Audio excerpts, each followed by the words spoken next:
Vamos a comenzar el estudio del día de hoy. Saludamos también a todos quienes nos ven a través de nuestra página en la internet, a nuestros hermanos que siguen el estudio semana a semana de la teología sistemática.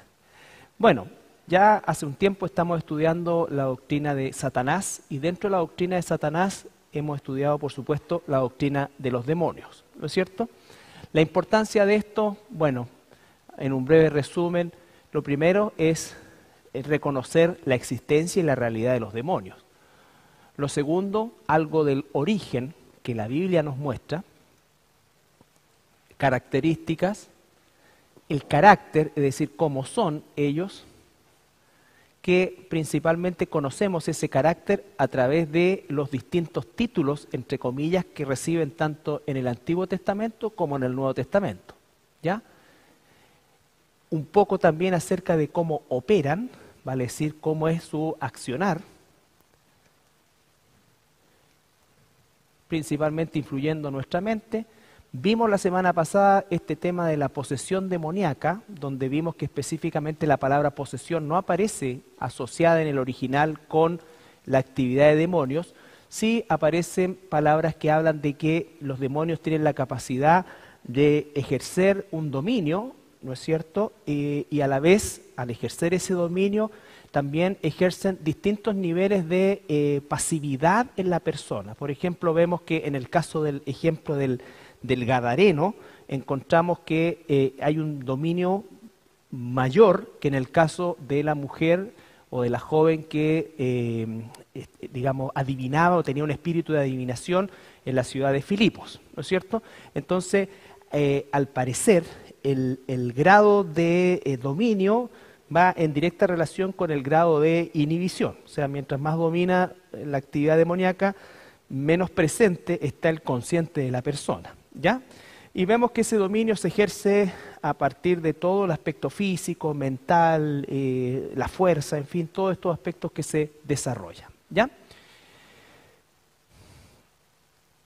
Y la pregunta de si un cristiano puede ser poseído por demonios, teniendo claro que el concepto posesión no es aplicable a los seres humanos de parte de Satanás. Satanás es el príncipe de la potestad del aire y él tiene, ¿no es cierto?, dominio sobre, diríamos nosotros, el gobierno del pensamiento del mundo, de las personas del mundo. Ese es su dominio. Pero él no es dueño de territorios físicos ni de personas tampoco. Porque si aplicásemos la palabra posesión, significaría en ese caso, por ejemplo, que Jesús no pudiera haber liberado al Gadareno. ¿Por qué? Porque es posesión de Satanás, ¿ya? Entonces, de hecho, Jesús tuvo que venir a este mundo, pagar el precio para poder recuperar, ¿no es cierto?, el dominio que Satanás hasta hoy, digamos, tiene en una cuenta regresiva, ¿ya?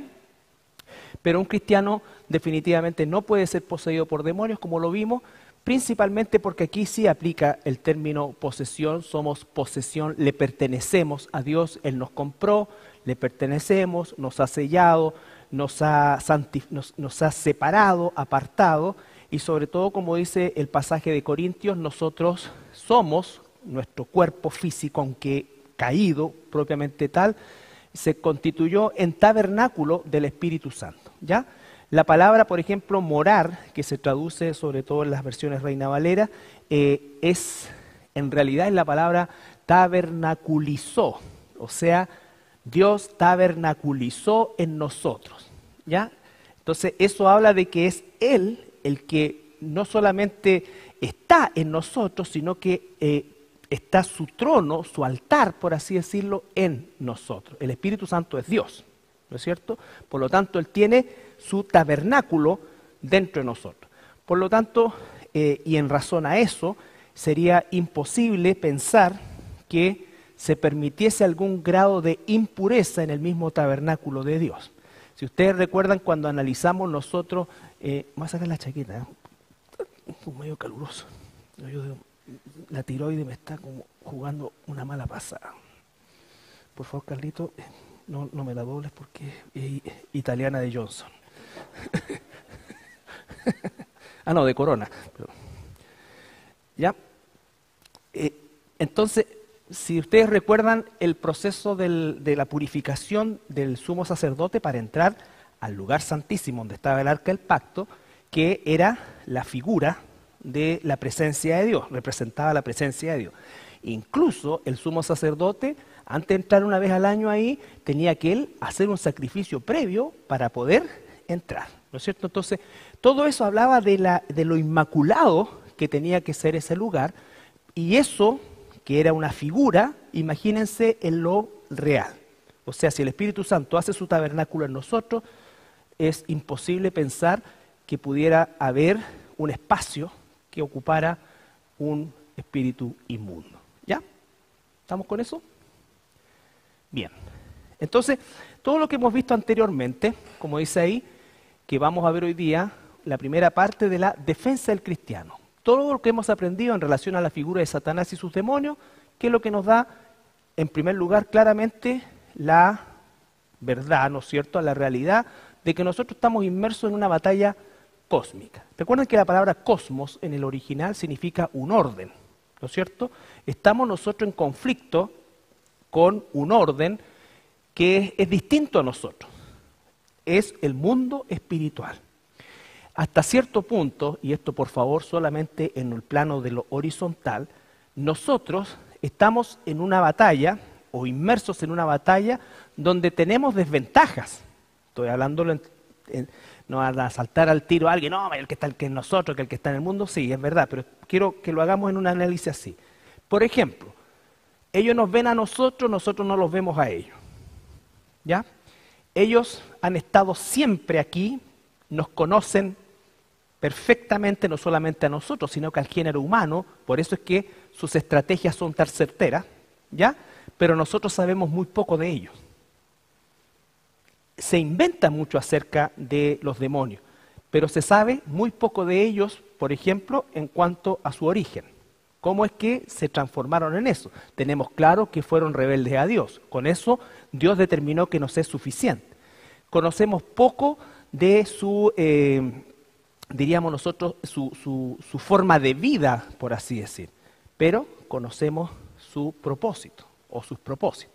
Entonces, lo importante de esto es que Dios ha exprofeso limitado una parte importante de una información que no nos es útil, porque Él no nos ha mandado a meternos en una pelea, Él nos ha mandado a resistir en medio de una pelea.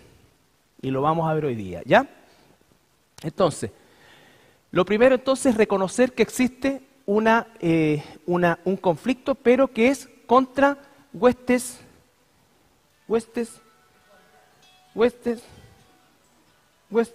espirituales, ¿no es cierto? O sea que son seres de otra categoría, de otro género, de otra especie, ¿ya? Primera de Pedro, capítulo 5, perdón, ¿hay alguien que va a leer arriba? ¿Sí? Bien.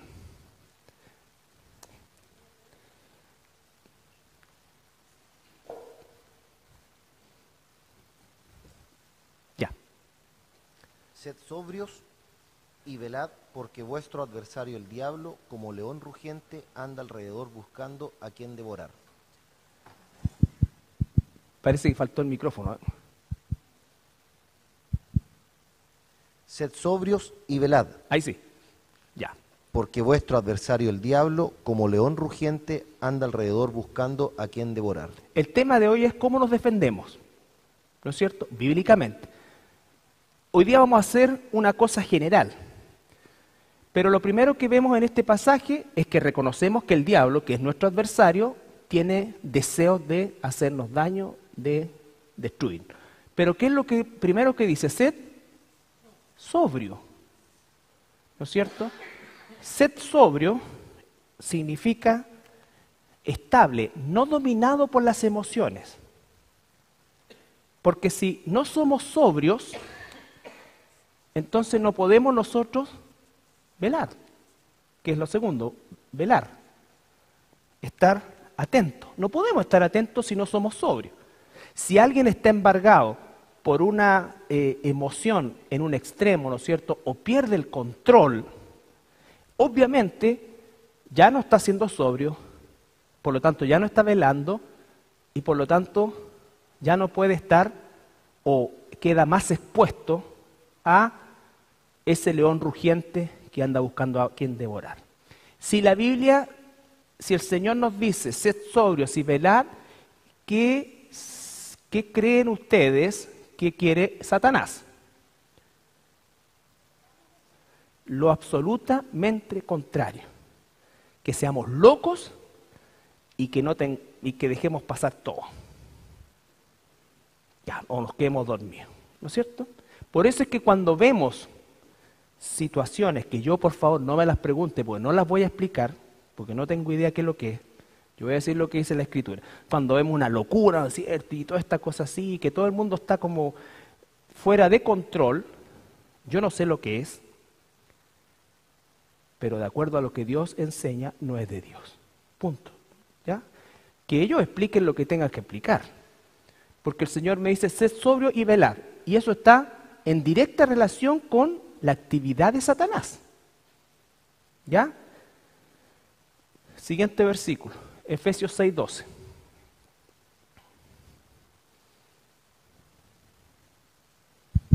Porque no tenemos lucha contra sangre y carne, sino contra principados, contra potestades, contra los gobernadores de las tinieblas de este siglo, contra huestes espirituales de maldad en las regiones celestes. Sí, el 2. Entonces, lo segundo, reconocer que esa batalla no es contra personas, sino contra espíritus malignos, ¿ya? Que recuerden ustedes, esa jerarquía que ellos tienen y que es real, en la práctica no tiene una incidencia sobre nosotros, pero en su economía o en su administración, por decirlo de alguna manera, por supuesto que sí es importante. Porque, quiero explicar, Satanás, ¿no es cierto?, no es omnipresente, ¿cierto? Por lo tanto, él tiene que tener una organización jerárquica, pongamos que estos son los principados, las potestades, o lo que sea, y aquí abajo están los de menor rango, ¿ya? Como él no es omnipresente, él tiene que dar directrices que tienen que cumplir desde aquí hasta acá, que abarcan la potestad del aire, por decirlo de alguna manera. Pero eso es para el ordenamiento de ellos. Es como lo he explicado varias veces cuando tú vas a un regimiento o a una institución de carácter militar y entras y no tienes idea, ¿no es cierto? Vas a vender algo o a entrevistar a alguien y de repente pasa un caballero con 3 estrellas y pasa otro con 2 barras, a ti manipo, ¿no es cierto? Pero entre ellos no. Internamente tiene un valor y es cómo se maneja y se ordena. Pero no para nosotros en ese sentido, ¿me explico? Entonces, el mundo de Satanás es igual. Tiene un ordenamiento, eso es claro. Pero esto no es para que yo diga a las potestades hay que hacer esto, para los principados hay que hacer esto, y ahí malinterpretan un pasaje que hasta el día de hoy no se sabe que si estaba o no estaba, que esto sale con oración y ayuno, este género, entonces como dice este género, significa... No, la Biblia no entrega detalles al respecto. ¿Ya? ¿Se entiende esto? Ok. 1 Timoteo 6:12. Pelea la buena batalla de la fe, echa mano de la vida eterna, a la cual asimismo fuiste llamado, habiendo hecho la buena profesión delante de muchos testigos. La batalla es de la fe, ¿no es cierto? La batalla es de la fe. Y dice que echamos mano a la vida eterna, vale decir, a nuestra condición de hijos de Dios. La batalla es la fe, por eso que no es una batalla contra las personas, es una batalla contra aquello que influye a las personas. ¿Ya? Cuando dice la Biblia que Satanás es el príncipe de la potestad del aire, significa que a él se le ha dado la potestad de la atmósfera y a través de eso viajan sus ideas ¿no es cierto?, e influyen en la mentalidad de las personas. ¿Ya?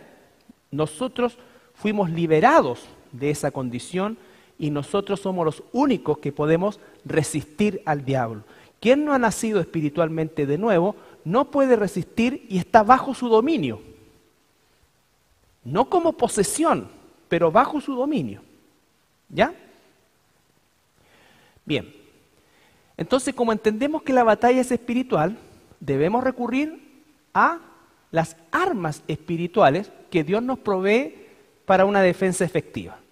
Si yo tengo claro ahora que la batalla es contra espíritus y yo pertenezco a una dimensión física, ¿cierto? A una dimensión física. Entonces, nada de lo físico podrá afectar a esos espíritus. Es lo primero que tengo que saber en esto. Por eso es que hablamos de armas espirituales. Y muchas veces, no es el caso nuestro como cristianos, pero las personas por eso es que tienen amuletos, tienen, qué sé yo, crucifijos para protegerse, ¿no es cierto? Y una serie de cosas que hacen, la ruda, no sé, todo este tipo de cosas, que normalmente hacen los colocolinos, pero, sí, o no. ¿Sí? Nunca el CDA ha hecho cosas así. Entonces, cosas físicas, y los cristianos podemos caer en eso, ¿no es cierto? Por ejemplo, ungir las casas. Uno puede dar gracias a Dios por su casa, puede hacer una oración por su casa, pero creer que un manchón de aceite va a espantar un demonio, no, porque ellos son espirituales, no hay nada físico, no hay una vacuna contra ellos. ¿Ya? Entonces, eso también es importante. 1 Samuel 17:45 en el Antiguo Testamento. Entonces dijo David al filisteo: Tú vienes a mí con espada y lanza y jabalina, mas yo vengo a ti en el nombre de Jehová de los ejércitos, el Dios de los escuadrones de Israel, a quien tú has provocado. Ya. Fíjense, es la emblemática, legendaria batalla entre David y Goliat.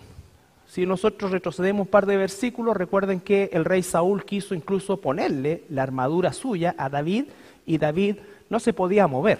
Entonces, David no usa, y ahí es una representación, por supuesto, ningún elemento humano, por decirlo de alguna manera, para combatir a un paladín que en primer lugar impresionaba por su altura casi de 3 metros y sumado a eso una armadura gigantesca, o sea, humanamente a los ojos de cualquier veedor humano normal, eso era casi un insulto a Goliat. De hecho, Goliat insulta a David y al ejército de Israel porque cómo le mandan esa cuestión.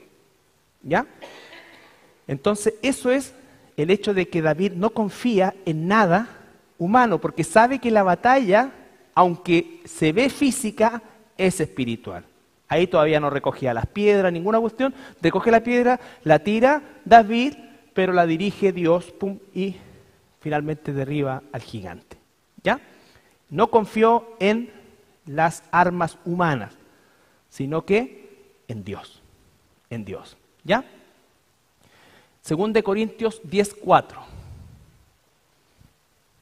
Porque las armas de nuestra milicia no son carnales, sino poderosas en Dios para la destrucción de fortalezas. Ya.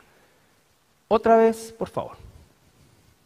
Porque las armas de nuestra milicia no son carnales, sino poderosas en Dios para la Pausa. Poderosas en Dios. Ahora, ¿para qué? ¿Para qué? Para la derribar con B, larga, gracias. Derribar fortaleza. Obviamente, si estamos hablando de algo espiritual, nos está refiriendo a una fortaleza física, ¿no es cierto? A una muralla. Derribar fortalezas que se levantan, ¿contra qué? ¿Contra? Derribar fortalezas que se levantan contra el conocimiento de Dios, ¿no es cierto? Conocimiento.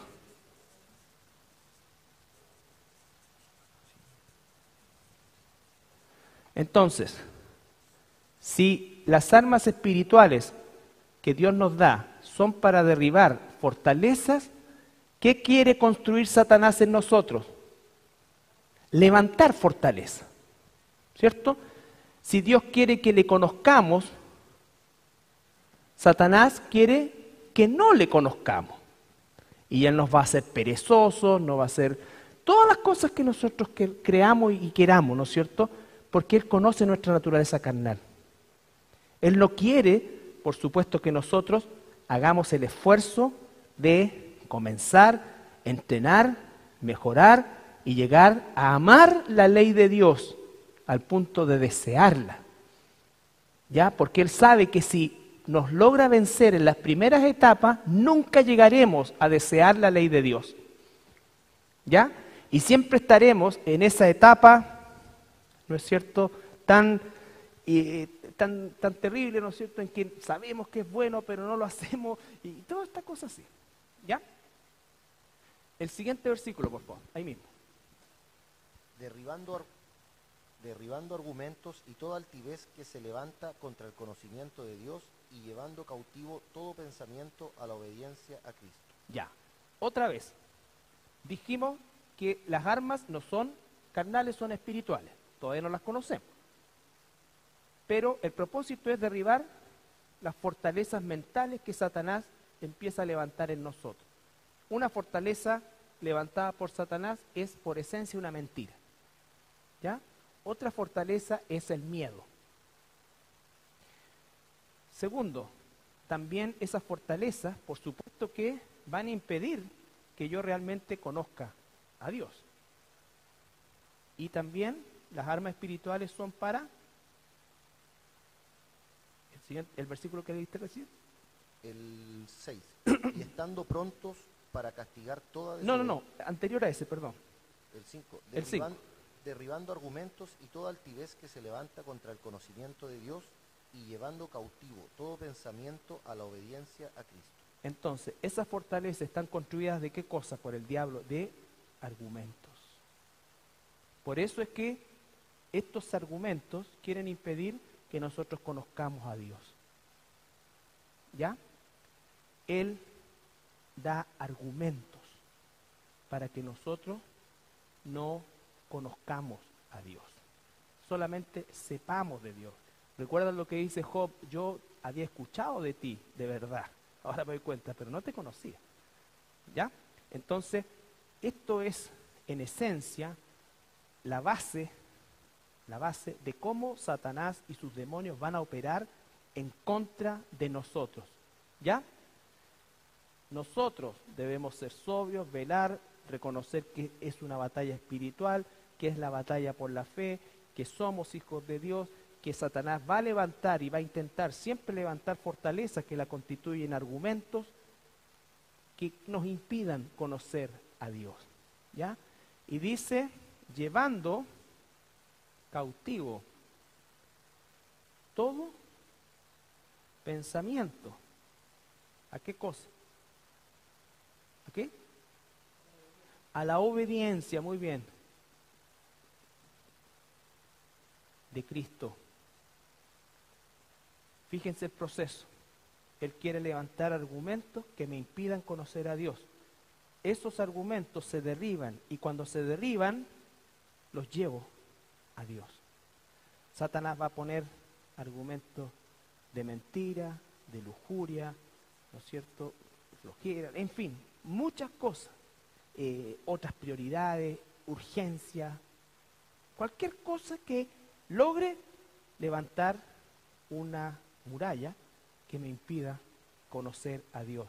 Dice que las armas espirituales son justamente para derribar eso. Por lo tanto, si los argumentos o las fortalezas que están construidas de argumentos, ¿cómo se derriban? Con argumentos. Por eso es que necesito conocer la palabra de Dios para cambiar mi manera de pensar, ¿no es cierto? Y cambie mi manera de vivir. Y todo aquello que viene permanentemente, dice que lo llevo cautivo, lo pesco, lo tomo preso, ¿no es cierto? Y lo llevo a Cristo ¿Para qué? Para poder obedecerle, en obediencia a Cristo. ¿Ya? Entonces, vemos claramente que la batalla espiritual tiene armas espirituales, que no hay nada en el mundo físico realmente que pueda resistir a Satanás, y que la batalla espiritual constituye básicamente todo el proceso de madurez y de crecimiento que nosotros tenemos como cristianos. Efesios 10, 6, 10 y 11. Por lo demás, hermanos míos, fortaleceos en el Señor y en el poder de su fuerza, vestíos de toda la armadura de Dios para que podáis estar firmes contra las acechanzas del diablo. Ya, fortaleceos en el Señor. ¿Ya? ¿Por qué? Porque no es una lucha física, es una lucha espiritual. Fortaleceos en el Señor y en el poder de su fuerza, ¿no es cierto? Todo viene de Él, ¿no es cierto? En el poder de su fuerza. Y dice que nos ha dado una armadura. Armadura. De Dios, no es mía. Él me la pasa, pero no es mía, no viene de mí. Porque no es física, es espiritual. Es espiritual. Las armas de nuestras milicias son espirituales, pertenecen al arsenal de Dios, al arsenal espiritual. ¿Ya? Entonces, aprendemos esta temática, que estamos en un conflicto, estamos en batalla, es una batalla espiritual, Dios nos ha provisto armas espirituales, pero que tienen que ver con esto y no con lo que yo creo o pienso, ¿no es cierto?, o veo. El principio para defendernos de Satanás y sus demonios va a radicar en dos pilares. ¿Ya? Todo esto que está acá se resume en esos dos pilares. Santiago capítulo 4, versículo 7.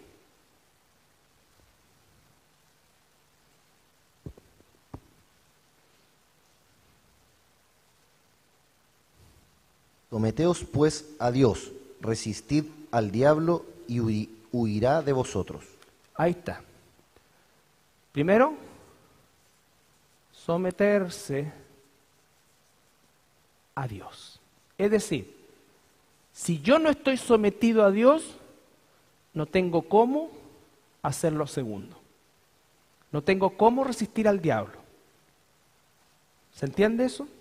Entonces, por eso es que es más fácil todo el tema de los conjuros, de que yo expulso, yo ato, todas esas cosas que se hacen, que no son más que expresiones físicas, humanas, pero que no tienen ningún poder. No tienen ningún poder. Resistir al diablo. ¿Y qué va a pasar? Él huirá de vosotros. Cuando Jesús estuvo en el desierto y fue tentado en esos 40 días, Él usó la palabra de Dios, ¿no es cierto? Y lo sabemos, pero para defenderse. Jesús no atacó al diablo. No lo atacó. Si lo hubiese atacado, lo hubiese eliminado. Jesús se defendió. ¿Quién empezó el tema? ¿Jesús o el diablo? El diablo. Entonces, escrito está, escrito está, escrito está, escrito está. ¿Cierto? Nada, que con la Biblia nosotros le pegamos un punzazo al diablo, no. Estamos llamados a resistir. Resistir, recuerden, es la palabra que se usaba para mantener una posición militar. En la guerra antigua, que se ganaba por pequeños espacios, habían fases en que se resistía y los romanos se colocaban bajo esos escudos, y el propósito de eso era desgastar al enemigo. ¿Ya? Y cuando el enemigo se desgasta, tendía a huir. ¿Ya? Muchas veces los romanos ni siquiera entraban en combate. Con el solo hecho de resistir y desgastar al enemigo, esto, al verse ya sin municiones y sin nada que hacer, huían. Y ellos avanzaban. Entonces dice, someteos a Dios, resistid al diablo y éste huirá de vosotros. Mateo 4, 10 y 11, que es la culminación de la tentación de Jesús, veamos cómo obra nuestro Señor Jesucristo frente a un ataque directo de Satanás. Entonces Jesús le dijo: Vete, Satanás, porque escrito está: al Señor tu Dios adorarás y a Él solo servirás. El diablo entonces le dejó, y he aquí vinieron ángeles y le servían. Ya. Entonces el diablo lo dejó, huyó de Jesús. ¿Ya? Él lo resistió, no lo atacó, no lo insultó, no lo amarró, no le puso el pie arriba de la cabeza, ni lo aplastó, ni nada de esas tonteras que se dicen, de las cuales, por la gracia de Dios, ¿no es cierto?, Dios no le da más tiraje a Satanás. Pero no es, el defendernos no tiene que ver con nosotros, tiene que ver con nuestra obediencia a Dios, con las armas espirituales que Él nos ha provisto para resistir. Cuando viene el ataque, nosotros resistimos. Cuando veamos la armadura, vamos a ver que toda la armadura es para resistir, dice, ¿no es cierto?, en el día malo. Cuando vienen los dardos del enemigo, levantamos el escudo de la fe y todo lo que eso significa. Entonces, la clave es someterse a Dios y resistir al diablo. Y él, como consecuencia, así está bien, huirá. Por un tiempo. Por un tiempo. ¿Ya? ¿Vamos claro hasta ahí? Por lo tanto, si estos son dos pilares, o los dos pilares fundamentales, ¿qué es someterse a Dios? ¿Qué es someterse a Dios? La palabra que se usa o que se tradujo someterse viene de la palabra griega hupotazo. Es una palabra bien fuerte, porque es una orden militar, o tiene que ver con una orden militar, con un sometimiento que era cuando los ejércitos llegaban, ¿no es cierto?, y conquistaban y sometían. Es como una rendición sin condiciones, o incondicionalmente. No hay ningún tipo de trato por la parte vencida, más que someterse, ¿ya? Entonces, significa estar completamente subordinado a una autoridad, sumiso y que no ofrece resistencia. Nosotros naturalmente como seres humanos no somos así, ¿no es cierto? Somos todo lo contrario. No nos queremos someter, no nos queremos subordinar, no somos sumisos por naturaleza y normalmente ofrecemos resistencia a las cosas de Dios o a Dios. Entonces empezamos a buscarle vuelta y a decir cosas, y todos nosotros pasamos por esa misma etapa. Pero la clave es aprender a someterse a Dios. Salmo 48, ¿qué produce el someternos a Dios? Y en términos prácticos es finalmente obedecer su palabra. Cuando nosotros obedecemos su palabra y nos sometemos a Él, Dios también nos va a hacer mucho más sensibles a hablarnos, ¿no es cierto?, a tocar nuestro espíritu con cosas, con situaciones que no están necesariamente en la palabra expresamente. No dice, llama al hermano Juan. ¿Okay? Pero cuando tú estás sometido y estás orando por los hermanos, de repente en tu corazón vas a sentir llamar al hermano Juan. No dejes de hacerlo.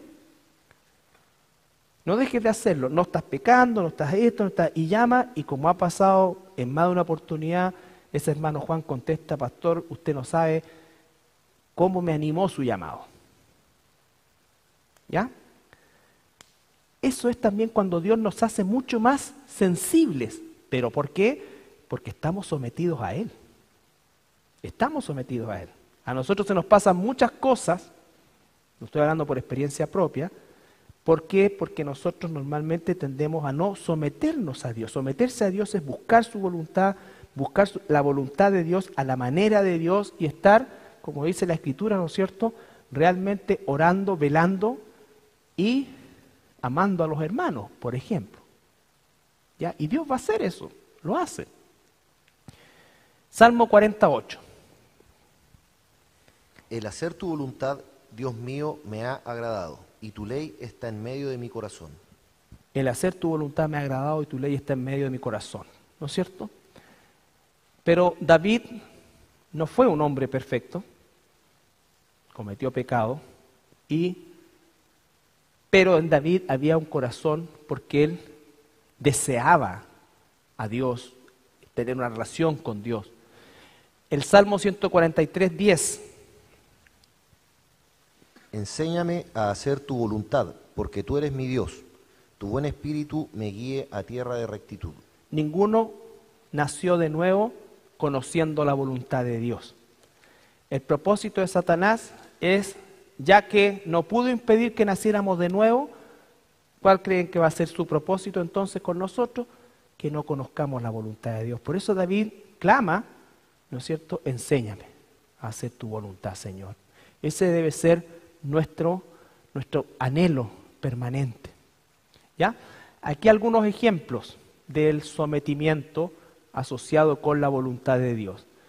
En el modelo que Jesús nos dejó en cuanto a la oración, en Mateo 6:10, Padre nuestro que estás en los cielos, santificado sea tu nombre.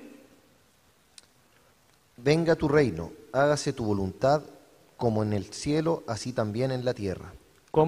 Hágase tu voluntad, hágase tu voluntad. Jesús es quien está haciendo ese modelo de oración. Él, 100% Dios, 100% ser humano, nos enseña a buscar que se haga la voluntad de Dios, que se hace perfectamente en el cielo, que se haga en la tierra. Los únicos que somos capaces y responsables de hacer la voluntad de Dios en esta tierra somos los hijos de Dios. Si los hijos de Dios no hacemos la voluntad de Dios, este mundo nunca verá qué es lo que es, ni conocerá la voluntad de Dios. Jesús mismo, Mateo 26:39, Él está en el Getsemaní derramándose, ¿no es cierto? Y después de este tiempo en el Getsemaní, Él se levanta y está en total control, sobrio. Está sobrio, ¿no es cierto? Él ya está fortalecido en el Señor, ya sabe que lo que viene es la cruz, ¿no es cierto? Por lo tanto, ya no está gobernado por las emociones, ni de miedo, ni de odio, ni de venganza. No, está en control. El Espíritu, Él es Dios, ¿no es cierto? Ese es el control perfecto. Hacia allá tenemos que apuntar nosotros. Fíjense, Jesús inicia su oración en el Getsemaní. Yendo un poco adelante, se postró sobre su rostro, orando y diciendo: Padre mío, si es posible, pase de mí esta copa, pero no sea como yo quiero, sino como tú. Entonces, a pesar de que Él expresa su deseo, ¿no es cierto?, de no pasar por esa copa, Él, ¿qué hace? Se sujeta, ¿no es cierto? Entonces, ¿qué es someterse a Dios? Es sujetarse y obedecer su voluntad. Obedecer su voluntad. Nosotros conocemos la voluntad expresa de Dios. Difícilmente, si no somos obedientes a la voluntad expresa de Dios, podremos conocer la voluntad individual que Dios tiene para nosotros. Realmente Dios quiere que me cambie de ciudad, que me cambie de trabajo, todas las cosas que haga esto, que haga esto otro. En fin. Nuestro cuerpo, que aunque es una naturaleza humana caída, Dios le ha placido hacerlo su tabernáculo, ¿no es cierto? Y por lo tanto implica que nuestro cuerpo, nuestros miembros, como dice ahí, ¿no es cierto?, deben ser dirigidos por el Espíritu Santo y para la gloria de Dios. Dice el libro de Proverbios: Dios aborrece los pies que rápidamente se encaminan al mal, por ejemplo, ¿no es cierto? Entonces, en ese sentido está hablando aquí también Romanos 6:13. Ni tampoco presentéis vuestros miembros al pecado como instrumentos de iniquidad, sino presentaos vosotros mismos a Dios como vivos de entre los muertos y vuestros miembros a Dios como instrumentos de justicia. Ya, instrumentos de justicia. Todos nuestros miembros partiendo por la lengua, ¿no es cierto? Lo que decimos, por qué lo decimos, todas estas cosas que son tan importantes. Entonces estamos hablando de sometimiento a Dios, todavía no hemos dicho nada así como estramberómbico de los demonios, que en el fondo hacemos esto, sacamos acá, no, estamos hablando de someterse a Dios, resistir al diablo y Él huirá de ustedes. ¿Ya? Si Satanás aborrece lo de Dios, nosotros podemos sacar por conclusión que cualquier cosa que sea contrario a lo que Dios establece como su voluntad será la intención de Satanás. ¿Ya? En el matrimonio, en el pasaje, en uno de los capítulos más importantes de la doctrina del matrimonio, o para el matrimonio en la Biblia, que está en Efesios 5, antes de desplegar los roles y todo lo que dice ahí, dice algo que es básico. Someteos unos a otros en el temor de Dios. ¿Cierto? Y después empieza: las casadas estén sujetas a su marido, y sigue de ahí en adelante. Pero lo primero es: someteos ambos a Dios. Someterse a Dios. Si no me someto a Dios, entonces no doy un mal inicio y esta cosa no va a empezar bien, y si no empieza bien va a terminar mal. ¿Ya? A los pastores. En el libro de la carta de Pedro, que no está aquí, ¿no es cierto?, dice claramente que los pastores debemos cuidar del rebaño con ánimo pronto, no aprovechándonos del rebaño, no teniendo dominio, señorío sobre ellos, sino con ánimo pronto. Todo esto, ¿ya? Y además la palabra apacentar ahí significa alimentar. El tema del pastorado es algo que Dios va a reclamar, porque las ovejas no son de un hombre, son de Dios. Son de Dios. La responsabilidad que Dios ha puesto en un pastor o en los pastores, ¿no es cierto?, en los ancianos, en aquellos que dirigen, es básicamente cuidar el rebaño. Por supuesto, quienes lo hacemos somos tan imperfectos como todas las ovejas, porque a la vez también somos ovejas, ¿ya? Pero hay un ordenamiento que es fundamental, y que es: si realmente nosotros estamos siendo guiados, alimentados, todo, es nuestro deber sujetarnos. ¿Por qué? Porque en definitiva nosotros, dice la Escritura, tendremos que dar cuenta de las ovejas de Dios. Por eso decía yo el día domingo, ¿no es cierto? Bueno, si alguien hace de su alimento espiritual algún hermano del internet y no está físicamente en la iglesia, o no se sujeta a los dictámenes, directrices de la iglesia, bueno, que se decida y se convierta en una oveja de ese pastor, y que ese pastor dé cuenta de él. ¿Me entiende? No es que uno diga: "Ay, me están quitando las ovejas", porque las ovejas no son mías, no tiene que ver con eso. Tiene que ver que alguien se tiene que hacer responsable de lo que se enseña. ¿Cierto? Alguien se tiene que hacer responsable del alimento, de la dirección de una iglesia. ¿Cometemos errores? Por supuesto que sí. Pero así como cometemos errores, también tenemos que ser llamados al arrepentimiento, ser restaurados y todo lo que eso implica. Pero esto es fundamental. Hebreos 13:17. Entonces, cuando un pastorcito dice: "Hermano, hay que juntarse, hay que hacer esto, vamos a estudiar esto, estudie esto, estudiemos esto, repasemos, oremos esto, cambia acá". Si tú vienes a una consejería matrimonial, ¿no es cierto?, yo no me voy a sentar a ver: "Bueno, a mí me tinca que tu problema es que tus papás cuando chicos te pegaron mucho.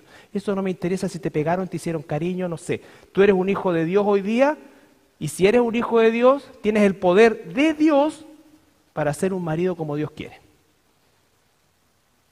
Yo no me puedo hacer cargo de traumas infantiles, po. Ahora, si no eres un hijo de Dios, estás perdiendo el tiempo conmigo. ¿Se entiende eso? Así de real es. No soy tan bruto, pero la idea es que en el fondo entendamos que cuando buscamos consejería, ¿qué estamos buscando?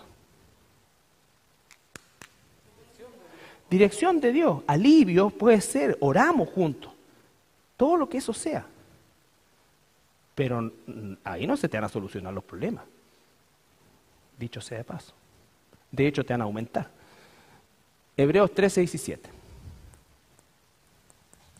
Obedeced a vuestros pastores y sujetaos a ellos, porque ellos velan por vuestras almas, como quienes han de dar cuenta, para que lo hagan con alegría y no quejándose, porque esto no os es provechoso. Claro. Porque si no, vaya a tener un gallo amargado, que va a decir... Entonces, cooperar con esa parte, todos nosotros. Así como también el pastor tiene que hacer cambio.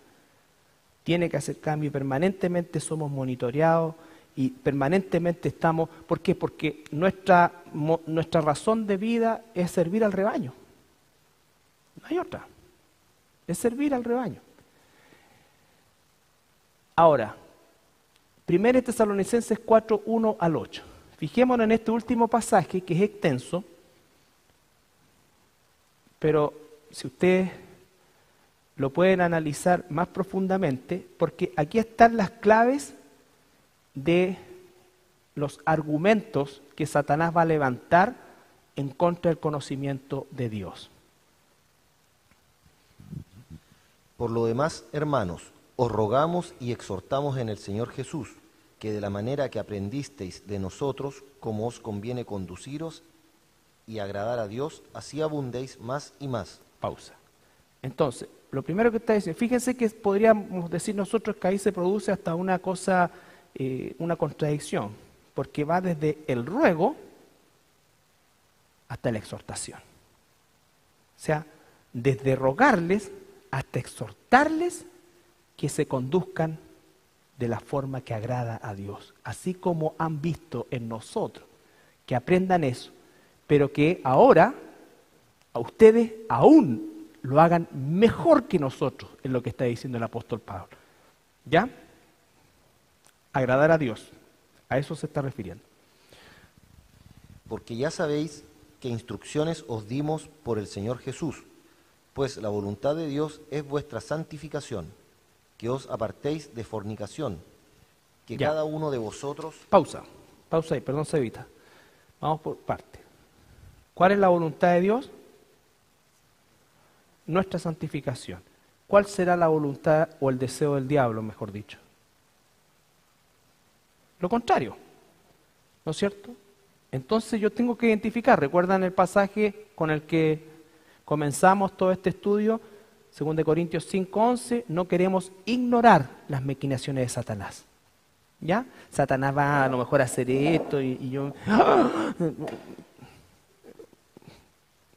alguna cosa así, no sé, pues entonces a eso. Pero ahí no trabaja Satanás. En cambio en esto, ¿qué es lo que quiere Dios? Porque Él odia a Dios. Y odia todo lo que le pertenece a Dios.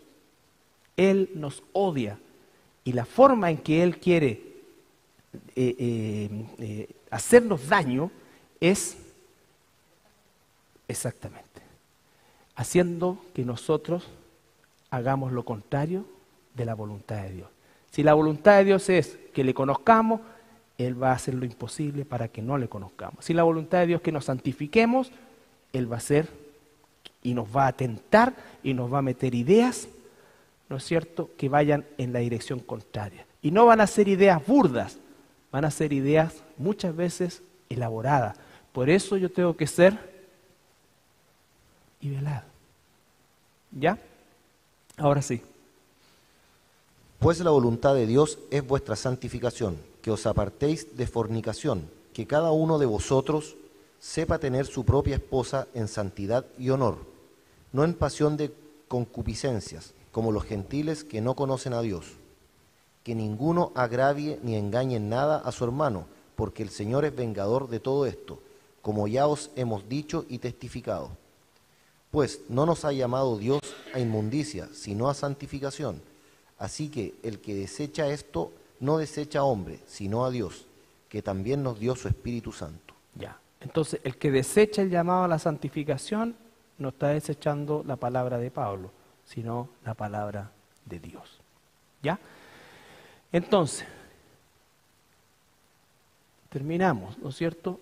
los dos pilares. Vimos primero someterse a Dios. ¿Qué es lo que eso significa? Bueno, todo lo que hemos visto y muchísimo más. Lo importante de esto, entender que estamos viendo cómo defendernos de Satanás y sus huestes. Dios nos ha provisto armas espirituales y esas armas espirituales tienen propósitos bien determinados y la base de nuestra defensa y de nuestra resistencia está en aspectos que tienen que ver con nuestro carácter, con cómo Dios nos está transformando. ¿Ya?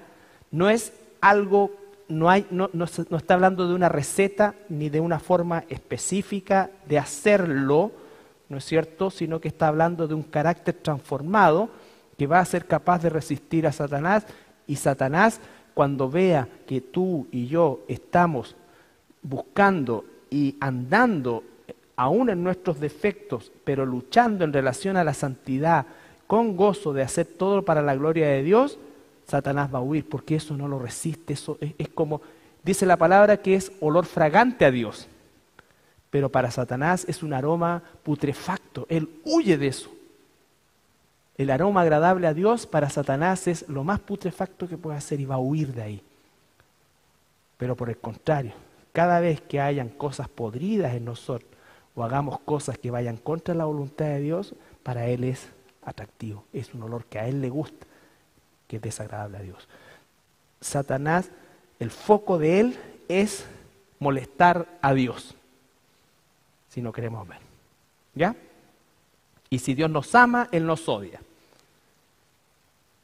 Si Dios nos salvó, Él habría estado feliz con condenarnos. Ya no pudo hacerlo, pero lo que puede hacer es justamente, por eso es que todo lo que hacemos, dice, es para la gloria de Dios, es para la gloria de Dios, es para la gloria de Dios.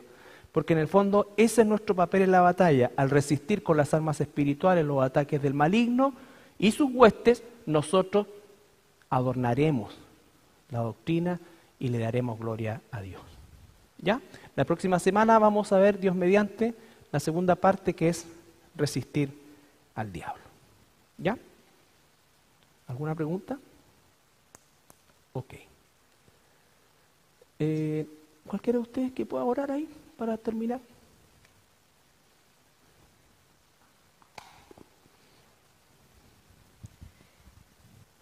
Padre bendito, agradecemos, Señor, todo el conocimiento que hemos adquirido hoy. Gracias le damos por permitirnos llegar hasta acá y oramos, Señor, para que usted nos ayude, Señor, a ponerlo en práctica. Le pedimos, Padre, que podamos regresar con bien a nuestros destinos, Señor, y nos guíe en sabiduría. En nombre de Jesús oramos. Amén.